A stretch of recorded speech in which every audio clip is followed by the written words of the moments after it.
The Home Scale Forest Garden is brought to you by Brookfield Renewable, a provider of renewable power, supports public television, reminding the public to make safety a priority, know the risks, use caution in and around water. Information available at safewaters.com. Since 1979, Adirondack Fragrance has offered artisan-made, place-based fragrance products made from our region's unique botanicals, providing aromas inspired by the mountains, forests, and fields. AdirondackFragrance.com. And by Richard and Deborah McSherry, the Northern New York Community Foundation, and by these additional sponsors.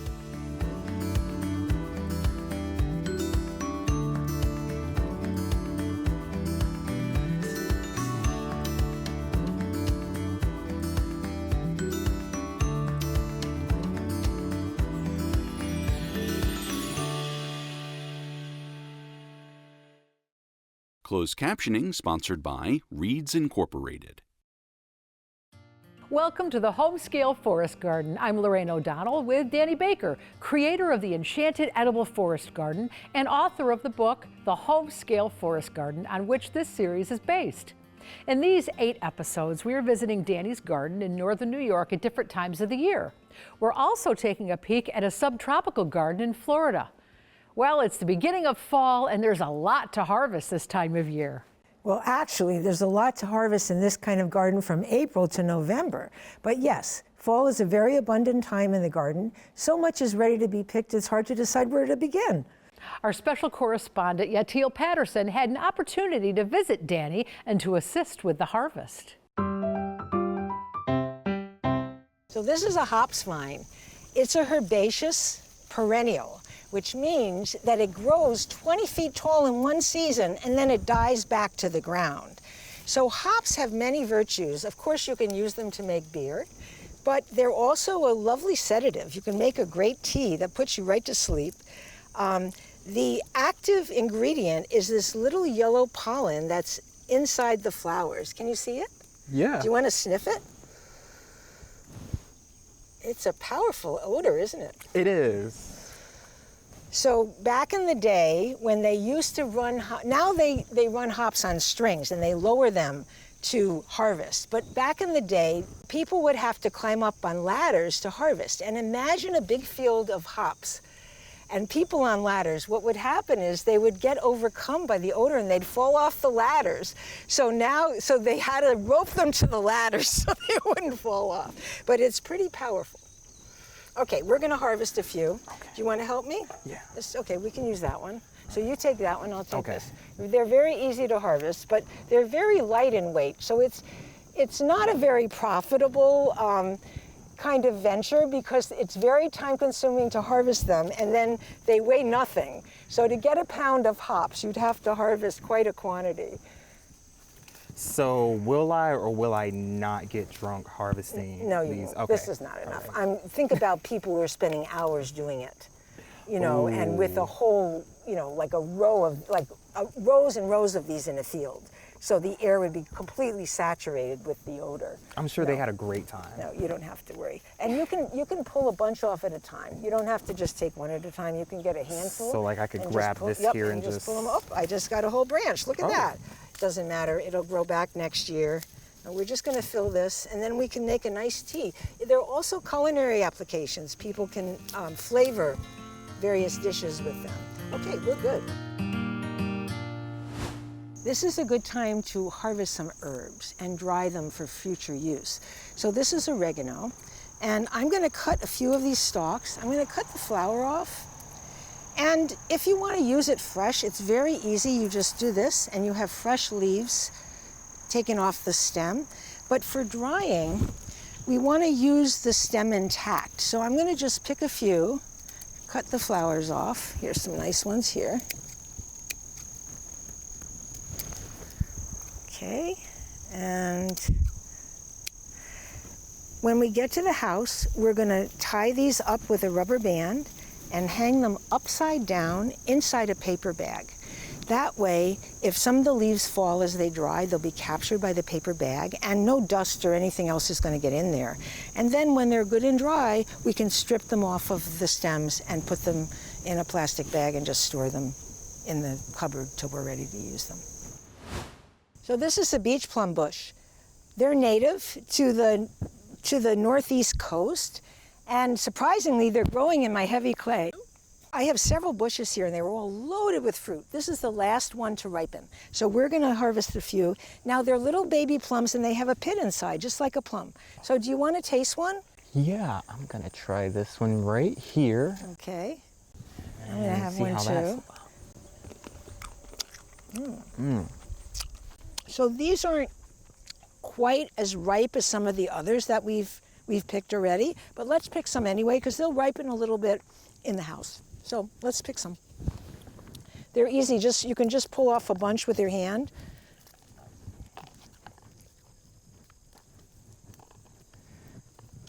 These make a great jam. They form a very viscous, thick jam because they have a lot of pectin. So I'll grab some over here too. Oh yeah, good job. Yeah. The moment you bite into it, like juice just like bursts out good, and like yeah. it's so flavorful. Yeah, thank you. Yep, they're very tasty. They're tiny, but they're very tasty. All right, I think we're good. I'm gonna try this one. All right.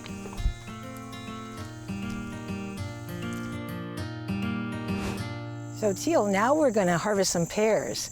So this is a variety called Luscious. They really taste good, and we're gonna see if they're ripe. Now, the way you know if pears are ripe is you gently pick them up, and if they come off like that, they're ready to pick.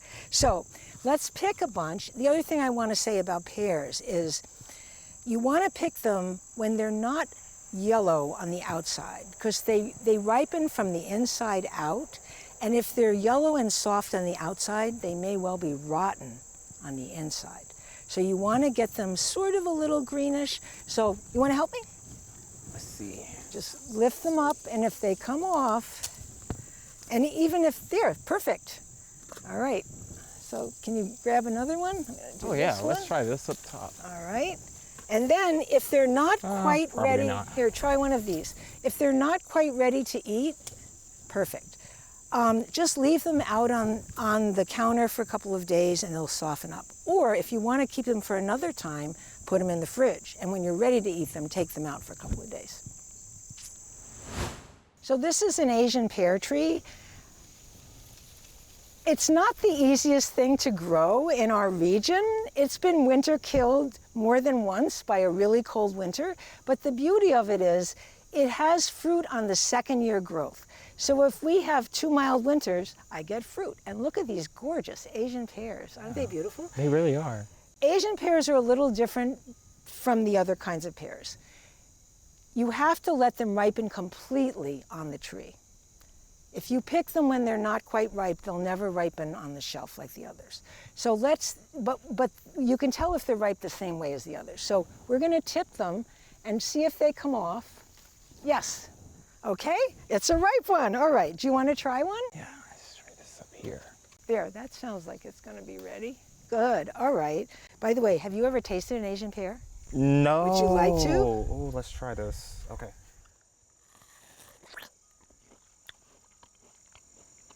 It tastes different from a regular pear, like slightly different. Mm-hmm. Maybe the texture is different. Mm-hmm. I think they're crunchy, juicy, and sweet. Does that sound about right? Yeah. I think you like it. This is an aronia bush. It's also known as chokeberry because the berries, when they're eaten fresh, are very tannic. They make your mouth pucker. But once you cook them, that goes away. And judging by the color, you can tell that they're very, very high in nutritional value. So I like to mix them with currants or another fruit that has some pectin and make a really luscious jam. So do you want to try one or do you want to just help me pick? Okay. I'm going to actually try one Okay. to see All right. what that experience is like. Is this a good one? Yes, these are all good. You can see how loaded these branches are. This bush requires no care whatsoever. The only thing you might have to do is stake up a branch because it's so loaded laden with berries that it might be touching the ground. Now these are also very easy to harvest. You just take a handful. But they're juicy. Yeah, they're juicy and tasty.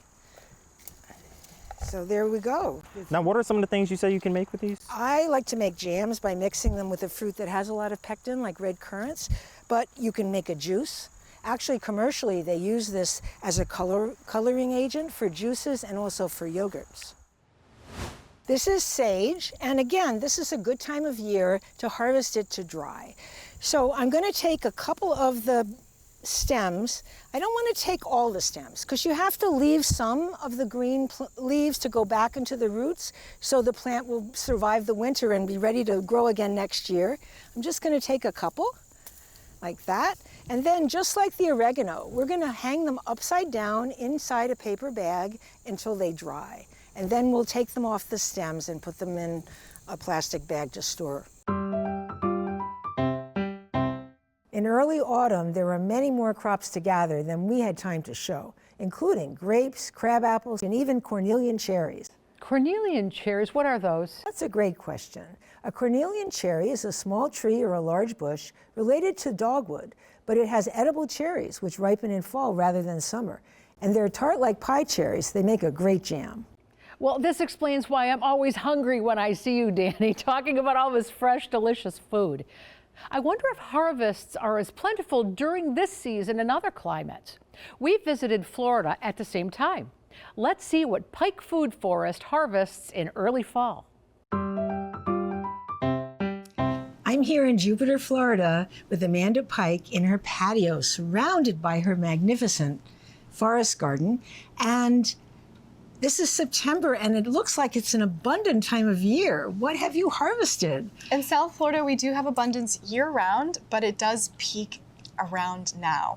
So we have a lot of different fruits and vegetables, many different tropical spinaches. So Ibeca, it's very tender. It tastes a lot like butter spinach or butter lettuce.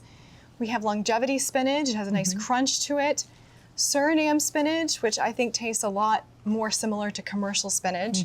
Chaya, which is a protein, calcium, and iron powerhouse, but you do need to boil it. Katuk, which is nicknamed multivitamin plant because it's so nutrient dense and it tastes like sweet pea. We have turmeric and achira. These wide leaves we like to use as parchment paper or muffin liners. Curry leaf is a nice flavoring for salsas and chutneys and different spices. We have a variety of edible flowers that are considered vegetables. Turk's cap, blue butterfly pea, and many other flowers, including moringa flowers. This is moringa leaf, and it is a powerhouse in calcium and iron and protein as well. All very delicious. It has a peppery flavor like arugula. In terms of fruits, we've got star fruit, and this fruit's on and off all year. Bananas do produce for us all year, but it does peak in the rainy season. Canipas, that's solely this time of year, along with sugar apple, which is just now. Coconut, we tend to have all year long, but you can see how rich and fat it is now, which is delicious. And then our jackfruit, I like to harvest it about this size when I'm using it as a vegetable. Wonderful. So it's a lot of abundance, a lot of deliciousness, just floods the kitchen with nutrients. And this is all perennial, so you plant it once and then it keeps coming back year after year. Exactly. So when you have a food forest in Florida, having no mow zones means that you're just going to do much less work. So for example, Suriname spinach is a perennial, but it also sets seed. So you can see these little bitty seeds here, and it'll just create a little colony for you. You do nothing. It plants itself. Plants itself, and it's delicious and nutrient dense. The abundance of nutritious food you can harvest in a forest garden is amazing. It seems whatever climate you're in, you'll find ingredients for a tasty salad. But getting back into the business end of gardening, I understand there's a task that you can perform this time of year that creates new garden space? Yes, a lot of gardeners these days are building raised beds, which require purchasing materials like lumber and topsoil and then hauling them in.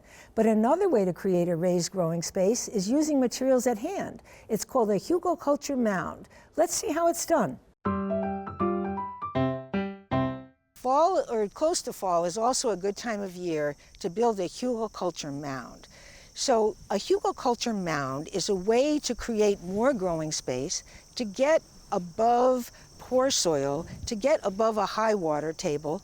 It has many, many features, but I'm just going to show you how to do it today. So first you want to do a base, a foot of cardboard. So you're going to kill all of the sod under and around it. Then, I've already done this, I went into my woods and I gathered a bunch of semi-rotted wood and I just piled it up in the form that the mound is going to take. So I want to make sure when I do this that I pack it really close together. You don't want to have any little gaps because that'll invite mice to come in and make little houses and make their homes there, and then they're going to eat your plants that you put on top of the mound when it's finished from underneath. So you want to make sure this structure is pretty tight. And to make it even tighter, I'm going to take some wood chips and just sprinkle them in some of the little gaps that I'm seeing. So let some of these chips go into some of the gaps so that we won't have a nice home for mice or voles. All right, so that's pretty good. The next step is to pile on all kinds of organic matter. So I have some grass clippings that were laying around that I collected. I've got some vines from my winter squash harvest. We have some Sudan grass stalks that were a cover crop in my vegetable garden that I clipped for this, and some comfrey. Teal, thanks for being here today. I want you to help me finish this project. Is that okay? Absolutely, that is Great. wonderful. Okay, so I know you haven't done this before, so No. I'm going to teach you how. Okay, the first thing we're going to start with are these grass clippings. Why? Because they have seeds in them. We don't want any seeds on the top because we don't want weeds to be growing. So we're going to put the stuff that has seeds on the bottom. So let me demonstrate. We're just going to take some of this and spread it out. Do you want to get some and spread it out over the top? Nice little handful Yep. here. Yep, we'll get it over the entire mound.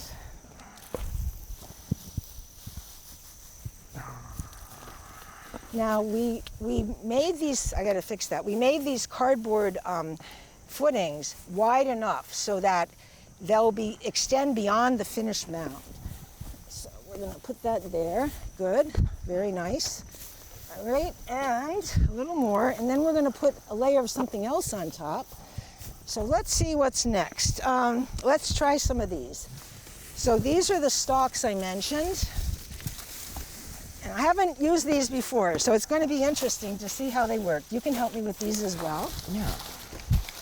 Just kind of like pile them on top just like that? Yep, we're just going to pile. So all of this organic matter is going to decay very rapidly. It's surprising how quickly it'll start decaying, and by next spring, we'll be able to plant in this. Now, why is this mound so important? Well, it's a way to create all kinds of microclimates. So you notice it's the morning, so the sun's in the east. This is an east-facing side. So you have an east-facing side, a south-facing side, a west, and a north.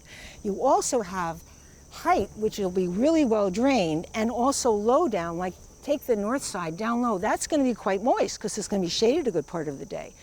So you get all these different microclimates, so you can match your plants with the microclimates that you've created. Another really important function is that wood that we had as the base, that is going to slowly rot and it's going to provide organic matter for the entire mound. Not only that, but it's also going to be a water sink. So when it rains or snows and water seeps into the mound, those rotting logs are going to hold a lot of water. So in a drought time, the plant's roots can reach water in that wood. And what kind of plants could someone maybe grow on a mound like this? Good question. So my plan for this mound is I'm going to plant perennial vegetables. So these are vegetables that you plant once and they come up year after year and you get to harvest them without doing any work after the initial planting.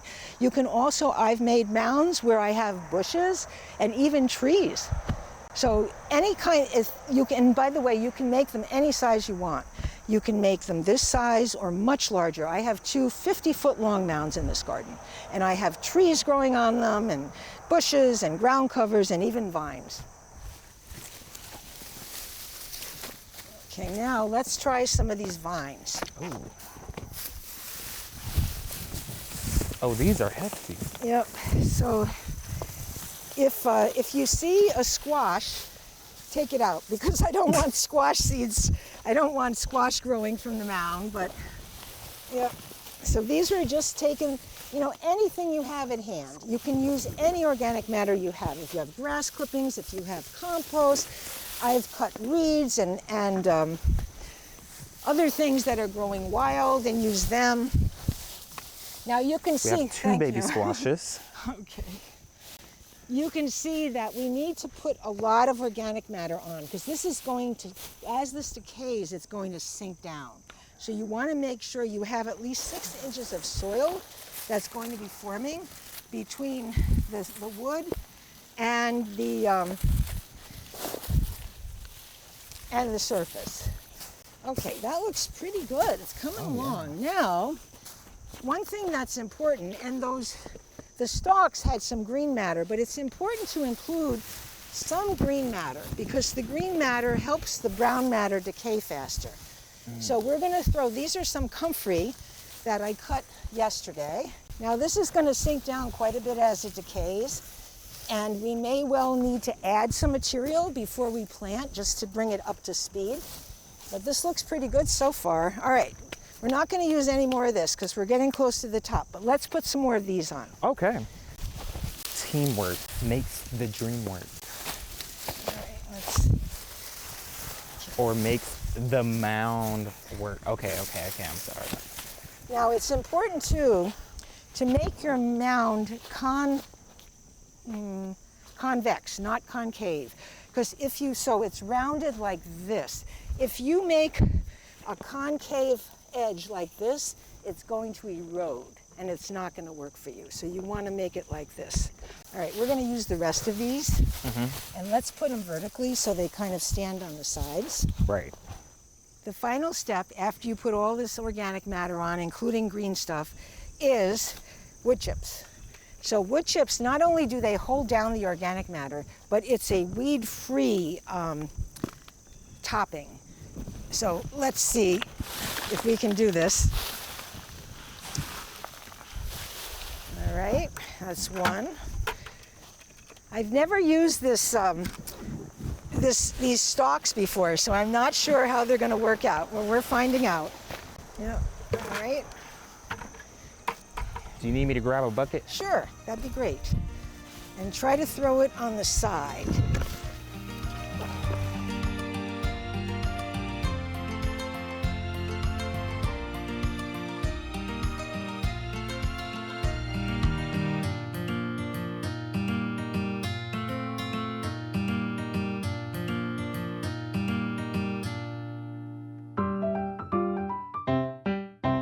Mounds are so much fun to build. For your next get-together, consider inviting friends over for a mound building party.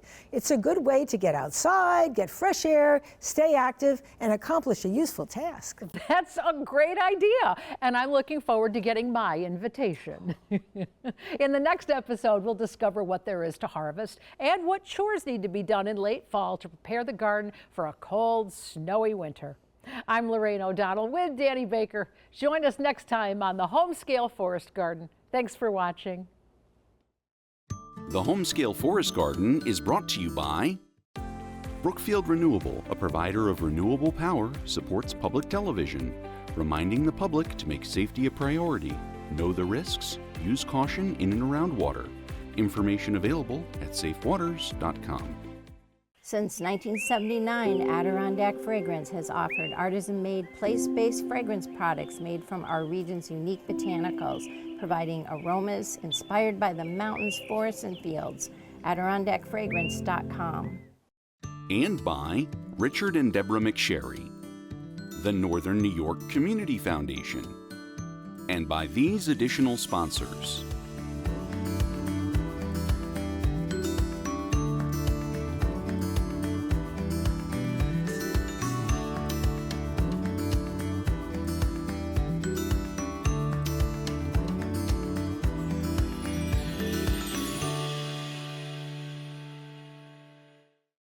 Closed captioning sponsored by Reads Incorporated. Danny Baker's award-winning book, The Home-Scale Forest Garden: How to Plan, Plant, and Tend a Resilient Edible Landscape, is available from Chelsea Green Publishing at chelseagreen.com and wherever books are sold.